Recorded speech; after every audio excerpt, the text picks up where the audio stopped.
네, 여러분 안녕하십니까. 성도의 생각으로 오랜만에 돌아왔습니다. 예전에 제가 주기도문의 비밀을 한번 영상을 한 적이 있습니다. 그거는 약간의 위트가 있는 영상으로 이렇게 제작을 해서 만들었고요. 오늘은 이제 주기도문과 항상 거론되는 것 중에 하나가 짝으로 거론되는 게 사도신경이란 게 있죠. 사도신경. 그 사도신경에 대해서 요새 말이 많습니다. 그래서 제목이 이제 사도신경, 지금은 안 해도 되는 거 아닌가요? 네, 이거에 대해서 이제 주제를 놓고 한번 얘기를 해볼까 생각하고 있습니다. 먼저 우리 사도신경의 유래에 대해서 들어가기 전에 우리가 어릴 때 또는 지금의 어떤 교회는 사도신경을 안 하죠? 지금 제가 다니는 교회도 사도신경을 안 합니다. 사도신경이 점점 사라지고 있는 게 현실이죠. 왜 그런 것이냐는 이 페이지에서 내용을 제가 설명드리면 알겠지만 우리는 무심코 하는 경우가 많습니다. 그래서 만약에 여러분들이 사도신경을 한다면 다시 한번 사도신경의 문구 하나하나를 음미해 보면서 여러분의 생각을 한번 정리해 보는 것도 굉장히 좋은 기회라고 생각합니다. 그래서 오늘은 사도신경에 대해서 좀 집중적으로 한번 얘기를 해볼게요. 사도신경은 원래 예전에 초대 교회 시절 때 세례자들이 세례를 받으면 지금과 같이 이제 간단하게 이렇게 물을 적셔서 올리는 게 아니라 침례교처럼 완전히 담그는 세례를 했었죠. 그때 당시에는 세례 요한이 했던 것처럼 예수님도 받으셨으니까 그 세례자들을 위해서 그 고백의 확인, 그 주님을 예수 그리스도가 우리의 구원자시고 오직 참 생명이 있음을 고백하는 그런 확신이 있는 사람인가를 테스트해보기 위한 것으로 시작되었다고 합니다. 학자들 중에는 12사도가 주님을 향한 고백을 위해서 썼다는 주장도 있습니다. 근데 당시 순교한 사도, 야고보가 제일 먼저 순교했죠. 그 순교한 사도가 이제 또 여러 각지로 흩어진 사도들이 너무 많다 보니까 막 그것이 이제 구전으로 막 전해 내려오면서 결국은 마지막에 이제 요한이 마지막으로 순교 안 하고 죽잖아요. 그때 이후 이제 100년 이후에 이제 100년이 더 지나고 100년이 지나서 한 300년, 200년 요때 200년부터 시작돼서 300년에 굉장히 그 구전으로 전해 내려오면서 그 3세기 때 그러니까 니케아 종교회의에서 이렇게 정립이 됐다는 얘기가 있습니다. 사실상의 그때 당시의 목적은 이단자들을 처단하기 위해서 활동해서 대처하기 위해 만들었습니다. 그 이집트의 한 장로가 이제 아리우스가 있었고 아다나시우스라고 또 다른 인물이 있었는데 그 둘이 같이 이렇게 신앙에 대해서 서로 갑론을박하면서 아리우스는 사실 하나님에 대해서 삼위일체론을 부정하고 있었어요. 아다나시우스는 삼위일체를 인정하고 있었고요. 그러니까 아리우스는 삼위일체가 아니라 성부 하나님, 그때 당시는 그 천주교식으로 하나님 아버지가 계시고 아들이 있는데 아들은 하나의 피조물이다.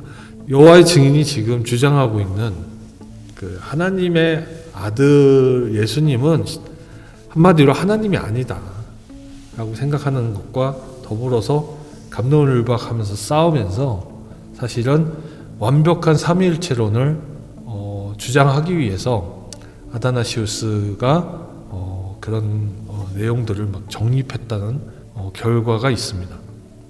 실제로 본디오 빌라도에게 고난을 받았다고 생각하는가를 생각하면 문구에서 다시 되새겨 보겠지만 본디오 빌라도는 실제 제자들이 본 바로는 그렇게까지 고난을 주려고 하지 않았다. 그러니까 나는 그에게서 죄를 찾지 못하겠노라 했지 않습니까? 우리가 같이 있는 성경을 통해서도 계속 요한복음 통해서도 나왔었던 내용이고요. 그래서 본디오 빌라도는 물론 고난의 명령을 마지막에 하긴 했지만 원래 고난을 받은 거는 바리새인과 제사장들에 의해서 결국 주님이 고난을 받으신 거잖아요. 그래서 사실 이 문구가 맞느냐 이게 좀 아이러니다. 그리고 또 하나 말도 안 되는 게 예수님이 지옥에 다녀온 이야기가 이제 제외되어 있습니다. 현재 사도신경에는. 그러나 카톨릭의 그 신앙 고백, 그 사도신경에는 그게 존재합니다. 그래서 이따가 그 비교해서 보여드릴 거고요. 그리고 공교회라는 게 무엇이냐, 그런 내용이 있습니다. 가톨릭의 영향을 받은 것으로 문제를 기독교 사회에서는 주장하고 있는 것도 사실입니다. 자, 그러면 구체적으로 가톨릭의 사도신경을 한번 읽어볼게요. 전능하신 천부 성부 천지의 창조주를 저는 믿나이다. 천주 성부 천지의 창조주, 좀 어색하네요. 그 외아들 우리 주 예수 그리스도님 성령으로 인하여 동정 마리아께 잉태되어 나시고 본시오 빌라도 통치 아래서 고난을 받으시고 십자가에 못 박혀 돌아가시고 묻히셨으며, 여기까지는 문제는 없는 것 같아요. 저승에 가시어 사흘날에 죽은 이들 가운데서 부활하시고. 자, 이 저승이란 말로 지금은 대체되어 있지만 원래는 지옥이라고 되어 있어요. 영어로 보면 to hell이라고 되어 있고 라틴어에는 정확하게 지옥이라고 표현이 되어 있어요. 이거는 다분히 성경적이지 않습니다. 여러분 아시다시피 예수님이 십자가에 달려 돌아가실 때 우편에 왼편에 좌측 우측 각각 강도가 같이 십자가에 달렸어요. 그때 우편 강도가 뭐라고 그랬습니까?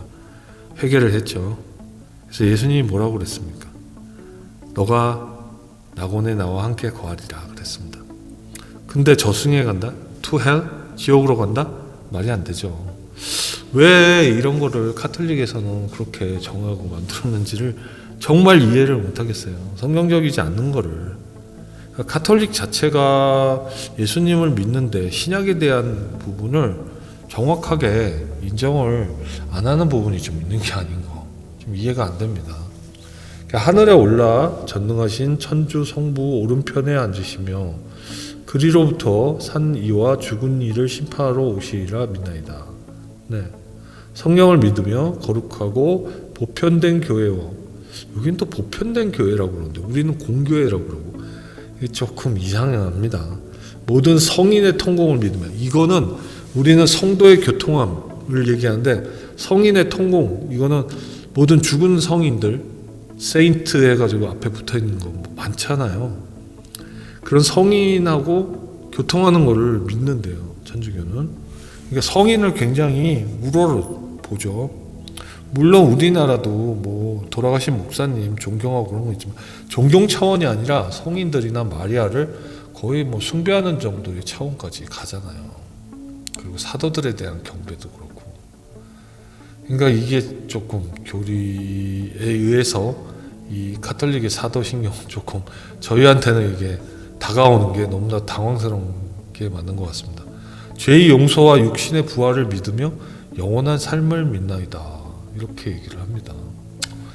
그럼 우리의 사도신경은 원래 어쨌냐 한번 보겠습니다. 우리의 사도신경은 예전 사도신경입니다. 제가 새 사도신경까지 얘기할 텐데, 전능하사 천지를 만드신 하나님 아버지를 내가 믿사오며 그 외아들 우리 주 예수 그리스도를 내가 믿사오니. 자, 요거에 대한 해석을 해봅시다. 그러니까 삼위일체를 주장하죠. 그렇죠? 그러니까 성경적이고 좋습니다. 이는 성령으로 잉태하사 동정녀 마리아께 나시고, 성령으로 잉태하셨으니까, 네, 이것까지는 삼위일체를 인정하는 겁니다. 본디오 빌라도에게 고난을 받으사 십자가에 못 박혀 죽으시고, 사실 본디오 빌라도는 죄를 찾지 못했지만 폭동이 일어날까봐 제사장과 바리새인의 뜻을 들어줘서 명령을 해서 로마의 군병들로 하여금 채찍질하고 조롱하고 이런 일들이 벌어졌으니까, 어떻게 보면 본디오 빌라도가 고난을 준 거는 맞아요. 마지막 결정권자니까. 어떤 혹자는 뭐 본디오 빌라도가 고난을 줬을까? 본디오 빌라도가 죄를 찾지 못하겠노라 하고 끝냈으면 예수님은 십자가에 달려 돌아가시지 않았을 거예요. 결국은 본디오 빌라도가 결정을 하잖아요. 네. 물론 헤롯 왕하고도 같이 얘기하고 그랬지만, 장사한 지 사흘 만에 죽은 자 가운데서 다시 살아나시사 해서 지옥이라는 말도 빠졌고, 네. 이거는 저희가 볼 때도 성경적이라고 생각합니다. 하늘에 오르사 전능하신 하나님 우편에 앉아 계시다가 지금 상태시죠? 우편에 앉아 계시죠?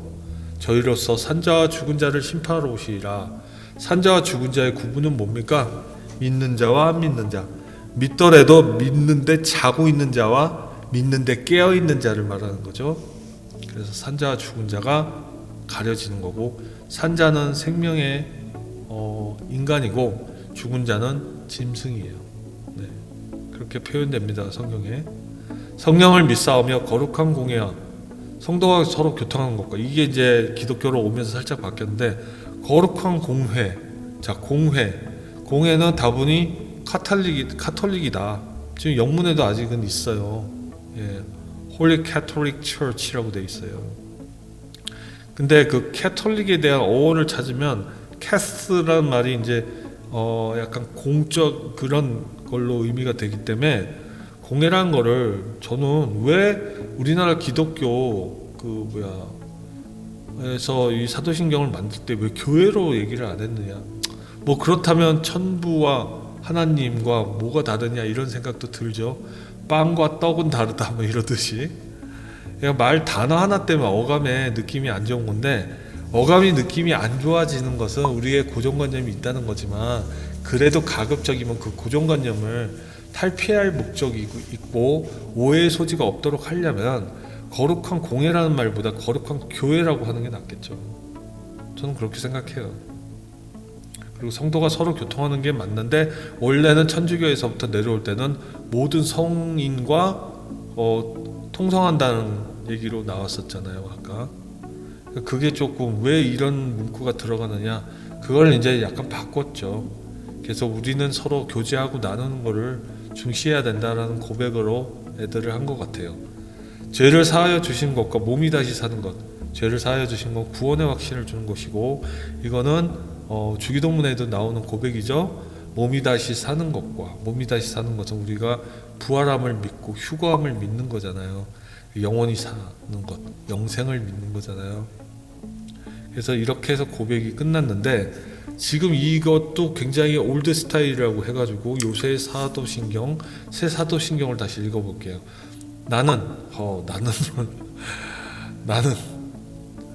나는이라고 하네요. 나는 전능하신 하나님. 저 지금 새 사도신경 안 쓰거든요. 예. 나는 전능하신 아버지 하나님 천지의 창조주를 믿습니다. 나는 그의 유일하신 아들 우리 주 예수 그리스도를 믿습니다. 좀 더 많이 부드러워졌어요. 그는 성령이 잉태되어 동정녀 마리아에게 나시고, 이렇게 얘기하니까 뭐 삼일체 그대로 이제 인정을 하는 문구대로 갔으니까 문제 없습니다.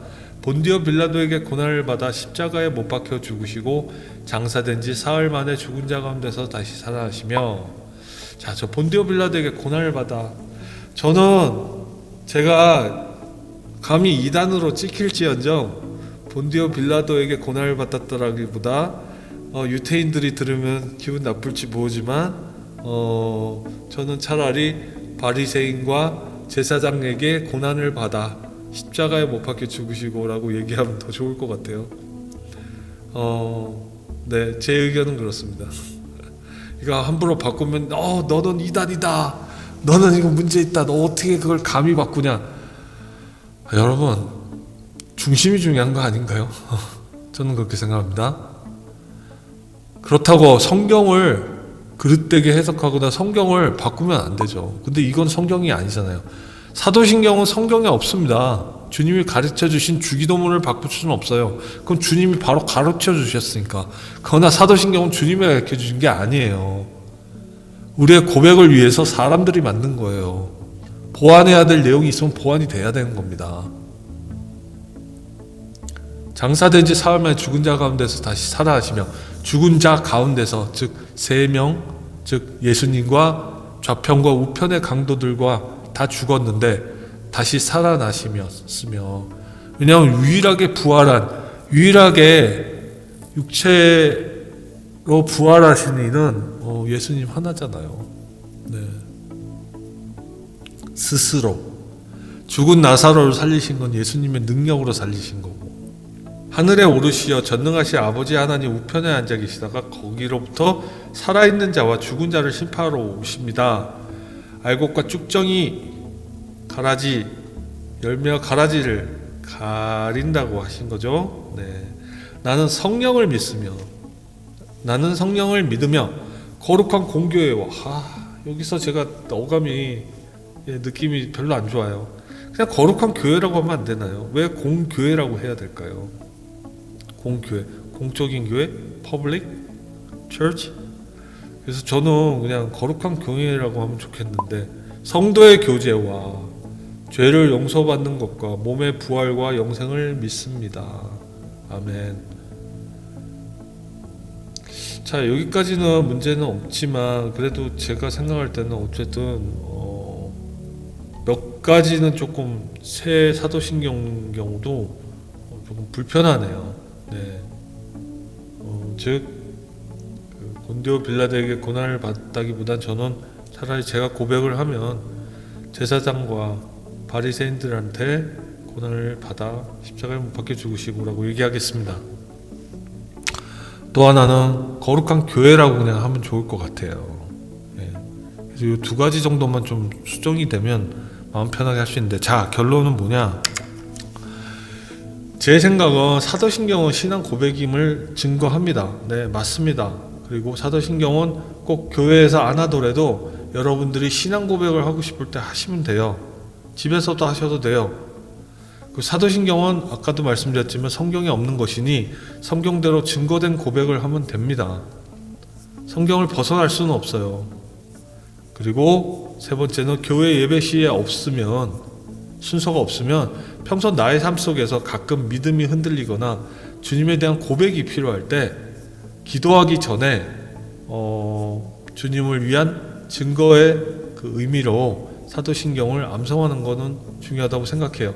그게 꼭 이 새 사도신경이든 옛날 사도신경이든 것대로 하시지 않아도 될 것 같아요. 우리가 주님이 삼위일체임을 거룩하게 정말 인정하고 경배 드리면서 그리고 고난을 받으시고 부활함을 믿고 우리에게 영생을 주실 것을 믿고 구원하시고 재림하실 예수님을 믿는다는 그런 것들이, 그 모든 성경에 나온 내용들이 여러분들의 고백이 된다면 사도신경은 암송에 상관이 없습니다. 그래서 제 오늘의 결론은 사도신경 뭐 꼭 우리가 해야 되나요?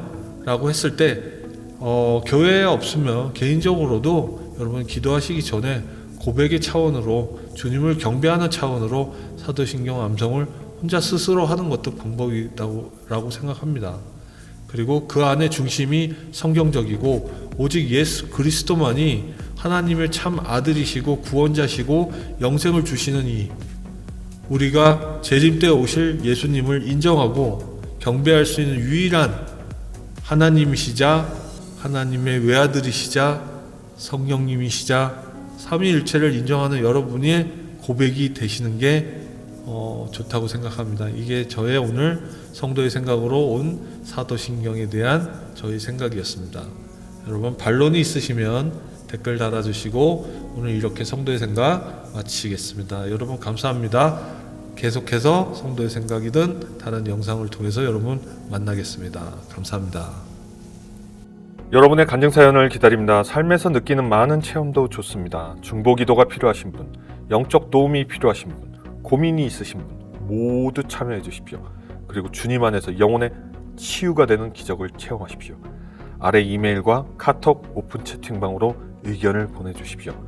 저는 여러분을 위해 쉬지 않고 기도하겠습니다. servant@gmail.com 카카오톡 오픈 채팅방 검색 간증TV 하시면 되고요. 여러분 유튜브 구독, 좋아요, 알람 설정 부탁합니다. 여러분의 구독, 좋아요, 알람 설정은 간증TV의 유튜브 선교에 힘이 됩니다. 여러분 주님 안에서 승리하십시오.